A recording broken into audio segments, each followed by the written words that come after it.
Dari antum ada pertanyaan yang sering ditanyakan ya kepada saya ya, yaitu Ustadz, bagaimana kita bisa mengetahui bahwasanya musibah yang menimpa kita ini atau ujian yang menimpa kita ini adalah sebagai penggugur dosa atau sebagai pengangkat derajat. Ya, apakah sebagai penggugur dosa ataukah sebagai pengangkat derajat? Para ulama telah menjelaskan sebagaimana ditunjukkan oleh dalil-dalil bahwasanya jika musibah menimpa seseorang memang ada dua kemungkinan. Kemungkinan pertama adalah menggugurkan dosa-dosa, kemungkinan kedua adalah untuk mengangkat derajat. Adapun dalil-dalil yang menunjukkan kemungkinan pertama bahwasanya musibah jika menimpa seseorang adalah untuk mengurangi dosa-dosanya, seperti firman Allah Subhanahu wa taala, "Wa ma asabaka min sayyi'atin famin nafsik." Apa saja yang menimpamu dari keburukan, maka itu dari dirimu sendiri. Dan ini lafalnya umum. Wa ma asabaka min sayyi'atin, ya di situ ma al-mausulah, kemudian disebutkan dengan penegasan min sayyi'atin, apa saja yang menimpamu dari segala keburukan, famin nafsik, maka itu dari dirimu. Kemudian juga firman Allah Subhanahu wa taala, "Wa ma asabakum min musibatin fabima kasabat aydikum wa ya'fu an katsir." Dan tidaklah kalian ditimpa dengan musibah kecuali akibat ulah tangan kalian. Wa ya'fu an katsir, dan Allah memaafkan banyak kesalahan kalian. Kalau seandainya Allah setiap kita bermaksiat Allah kasih musibah, maka kita tidak ada yang selamat. Walau yu'akhidullahu an-nasa bidzulmihim ma taraka 'alaiha min dabbah. Kalau seandainya Allah memberi hukuman setiap kezaliman dilakukan oleh manusia, maka tidak ada yang tersisa di atas muka bumi ini. Bahkan hewan-hewan pun akan terkena dampak dari itu semua. Jadi dalil-dalil menunjukkan bahwasanya musibah yang menimpa seseorang karena dosa yang dia lakukan. Seperti juga firman Allah Subhanahu wa taala, "Zaharal fasadu fil barri wal bahri bima kasabat aydin nas liyudhiqahum ba'dalladzi amilu la'allahum yarji'un." Telah nampak kerusakan di daratan dan di lautan akibat ulah perbuatan manusia, agar Allah membuat mereka merasakan sebagian ulah perbuatan mereka, la'allahum yarji'un, semoga mereka kembali. Jadi Allah menciptakan kerusakan di daratan dan di lautan, ya, kerusakan akibat perbuatan mereka, ya. Dan Allah tidak membalas seluruh kesalahan mereka. Allah mengatakan liyudhiqahum ba'dalladzi amilu, agar mereka merasakan sebagian dari akibat perbuatan mereka. Seandainya setiap seluruhnya dibalas oleh Allah, ya, maka akan binasa, ya. Yang akan terjadi kerusakan yang sangat luar biasa. Kemudian hadis-hadis juga menunjukkan hal yang sama. Contoh kata Nabi sallallahu alaihi wasallam, "Idza aradallahu bi 'abdihil khaira ajjala lahul 'uqubata fid dunya." Jika Allah menghendaki kebaikan pada seorang hamba, Allah segerakan hukumannya di dunia. Artinya menghapuskan dosa-dosanya. Wa idza arada bi 'abdihi syarra amsaka anhu hatta yuwaffiya bihi yaumal qiyamah. Jika Allah menghendaki keburukan pada seorang hamba, Allah tidak kasih dia musibah. Allah tidak kasih dia hukuman. Allah tahan sampai nanti Allah balas pada hari kiamat kelak, waliyadzubillah. Demikian juga Nabi sallallahu alaihi wasallam bersabda dalam hadisnya, "La tasubbil humma," janganlah engkau mencela demam. Jangan engkau mencela demam. Kenapa? Karena demam itu tudhibul khotoya kama yudhibul kir khabathal hadid. Karena demam itu bisa menggugurkan dosa-dosa sebagaimana alat pandai besi bisa menghilangkan karat besi. Ya, jadi apa yang menimpa seorang muslim, ya, sampai demam yang dia rasakan juga menggugurkan dosa-dosanya. Makanya kalau kita menyungguh orang sakit, kita bilang apa? Tahur insyaallah. Apa maksudnya itu? Semoga dosa-dosamu digugurkan dengan penyakitmu. Dalam hadis juga Nabi sallallahu alaihi wasallam bersabda, "Ma yusibul muslim min nasabin wala wasabin wala hammin wala hazanin wala adan wala ghammin hatta syaukatin syakuha illa kaffarallahu biha min khotayahu." Kata Nabi sallallahu alaihi wasallam, tidak ada suatu pun yang menimpa seorang muslim min nasabin, dia letih, lelah, itu juga menggugurkan dosa-dosa. Yang penting dia sabar menghadapinya.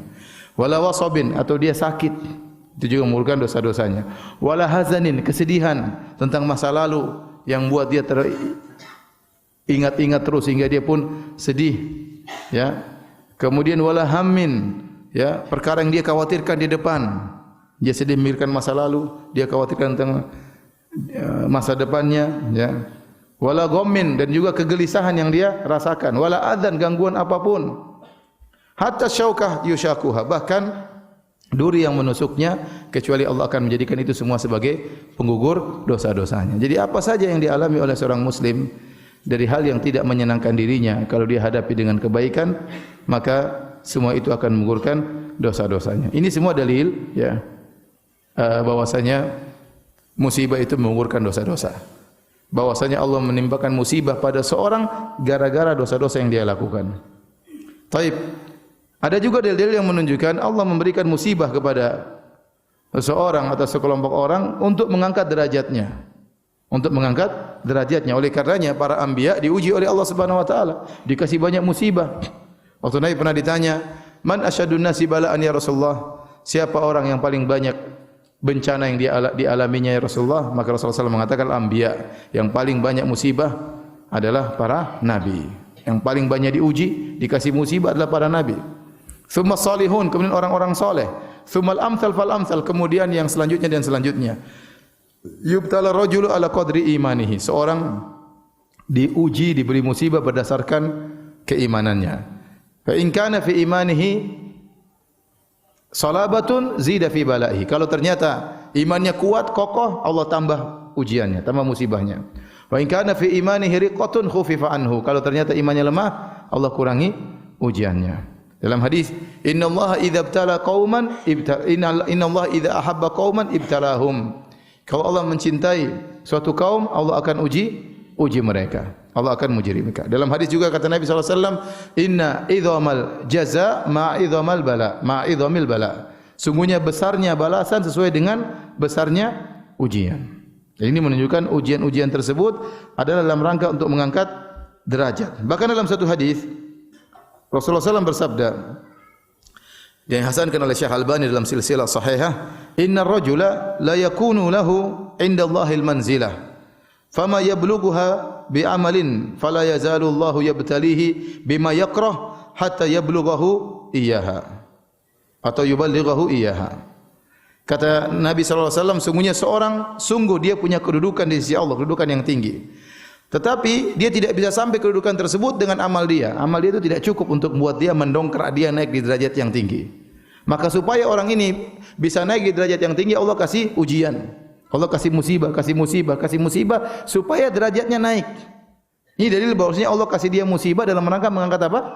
Derajat. Karena Allah catat surganya tinggi, ternyata amalannya enggak cukup. Salatnya enggak cukup, puasanya enggak cukup. Bagaimana caranya agar dia bisa sampai ke derajat yang tinggi tersebut di surga? Allah kasih dia ujian. Dalam lafal yang lain, innal abda idza sabaqat lahu minallahi manzilah lam yablugha bi amalihi ibtalahu Allahu fi jasadihi au fi malihi au fi waladihi. Sungguhnya seorang hamba jika telah tercatat di sisi Allah dia memiliki kedudukan yang tinggi, tetapi amalannya tidak bisa mendongkrak dia untuk naik sampai pada derajat tersebut, ibtalallahu fi jasadihi, maka Allah akan memberi dia musibah di badannya, au fi malihi atau di hartanya, au fi waladihi atau di anaknya. Ya, ini semua dalil bahwasanya musibah bisa mengangkat derajat. Di antara tujuan Allah kasih musibah adalah mengangkat derajat. Oleh karenanya Nabi yang paling keras ujiannya, ya. Nabi kalau sakit, maka sakitnya sangat luar biasa. Dalam suatu hadis, ya, Rasulullah Aisyah radhiyallahu anha berkata, "Ma ra'aitu ahadan ashadda alaihi alwaj'u min Rasulillah sallallahu alaihi wasallam." Aku tidak melihat seorang pun benar-benar merasa sakit seperti yang dialami oleh Rasulullah sallallahu alaihi wasallam. Rasulullah SAW kalau sakit, sakitnya luar biasa. Waktu Rasulullah SAW sakit akan meninggal dunia, para sahabat menyenguknya. Anas bin Malik menyenguknya, Abdullah bin Mas'ud menyenguknya, sampai Nabi diselimuti dengan selimut, para sahabat pegang selimut, itu selimut terasa panas. Saking panasnya tubuh Nabi sallallahu alaihi wasallam. Abdullah bin Mas'ud berkata, "Ya Rasulullah, innaka la tu'aku wa'kan syadidan." Ya Rasulullah, sungguhnya engkau diberi sakit dengan sakit yang keras. Faqala Rasulullah sallam, Nabi menjawab, "Ajal, benar. Inni u'aku kama yu'aku rajulani minkum." Sungguhnya aku diberi sakit 2 kali lipat daripada sakit kalian. Ya, kenapa? Karena Nabi diangkat derajatnya oleh Allah Subhanahu wa taala. Dan dalam satu hadis juga disebutkan bahwasanya, ya, bisa jadi musibah itu mendatangkan kedua-duanya, mengurangi dosa-dosa dan mengangkat derajat. Ya. Di mana dalam hadis Rasulullah SAW menyebutkan tidaklah suatu musibah menimpa seorang muslim kecuali, ya kata Nabi sallallahu alaihi wasallam, kecuali akan menghapuskan dosa-dosanya dan akan mengangkat derajatnya. Ya. Jadi dalam sebagian hadis bahwasanya musibah itu bisa menggugurkan dosa sekaligus mengangkat derajat. Pertanyaan yang sering ditanyakan, Ustaz, kalau kita terkena musibah, ini untuk menggugurkan dosa-dosa atau untuk mengangkat derajat? Kira-kira buat apa? Kira-kira menggugurkan dosa atau mengangkat derajat? Kira-kira apa? Kalau antum Nabi kita bilang untuk angkat derajat. Tapi kalau antum adalah antum, kemungkinan besarnya adalah untuk menggugurkan apa? Dosa. Jadi kalau kita terkena musibah, ya udah kita jalani dengan baik. Pertama kita harus bersabar. Kalau seorang bersabar terkena musibah, pertama menggugurkan dosa-dosanya, kedua akan mengangkat derajatnya. Tetapi sisi menggugurkan dosa lebih berat daripada pengangkatan derajat. Kalau para anbiya, orang-orang saleh yang terkena musibah, maka sisi pengangkatan derajat lebih besar daripada sisi pengguguran apa? Dosa. Tapi kalau kita yang tiap hari berdosa, dosa dengan penglihatan, kita tidak bisa jaga pandangan kita. Dosa dengan pendengaran, kita dengar macam-macam, ghibah, musik lah, apalah. Dosa dengan lisan kita, dengan tulisan kita, kita ngomong tidak pernah kita jaga, tidak pernah kita pertimbangkan. Para ulama mengatakan kalau orang mau ngomong, harusnya pikir dulu, ini manfaat atau tidak di akhirat. Sebelum ngomong pikir dulu. Kalau enggak bermanfaat, ingat bermanfaat di dunia atau tidak. Kalau bermanfaat ngomong, kalau tidak jangan ngomong, mikir lagi. Ada manfaat, ada mudarat, timbang lagi. Mana lebih berat, mudarat atau manfaat? Kalau begitu kapan ngomongnya, Ustaz? Para ulama mengatakan demikian, kalau mau ngomong mikir dulu. Falyakul khairan aw liyasmut. Mikir dulu baru berucap baik atau tidak diam. Tapi siapa di antara kita seperti itu? Kita kalau ngomong asal nyeplos saja, ngomong mana dipikir, ya. Kalau komentar mana pernah dipikir, komentar di media sosial, ya. Kalau komentar berita, kalau menuduh orang, mana pernah kita pikir? Oh itu memang begini, apalagi musim sekarang ini, aduh, debat-debatan, isu-isu, berita-berita hoaks. Ya. Siapa di antara kita yang diam tidak ikut nimbrung? Kita nimbrung. Belum lagi dosa-dosa yang berkaitan dengan hati. Belum lagi banyak kewajiban yang kita belum kerjakan. Banyak kewajiban kita kepada orang tua belum kita tunaikan. Banyak kewajiban terhadap kerabat kita belum kita tunaikan. Kewajiban terhadap anak dan istri belum kita tunaikan. Hak-hak mereka belum kita kerjakan dengan baik. Banyak hak-hak Allah yang belum kita tunaikan. Masih malas dalam beribadah. Intinya kita ini banyak dosa. Jadi kalau kita terkena musibah, kemungkinan besar sisi pengguguran dosa itu lebih besar. Jangan seorang pede, oh saya dikasih musibah karena Allah ingin angkat derajat saya. Antum pede banget ya. Kalau yang mengucapkan itu adalah para nabi, orang-orang soleh mungkin. Tapi kalau yang mengucapkan model seperti kita, intinya kalau kita terkena musibah, sabar. Nah kalau kita sabar, dosa-dosa kita gugur, derajat kita dinaikkan. Tapi kalau kita terkena musibah tidak sabar, maka dosa-dosa tidak gugur, derajat semakin rendah. Dosa-dosa tidak gugur, derajat semakin apa? Rendah. Ya. Karena musibah akan datang. Bagaimana seorang kapan dikasih pahala? Dikasih pahala tatkala bagaimana sikap dia menghadapi musibah tersebut. Sebagian ulama mengatakan bukan otomatis musibah mengena seorang dapat pahala, tidak. Bukan otomatis musibah mengena seorang dapat pahala. Tapi bagaimana sikap dia menghadapi musibah tersebut?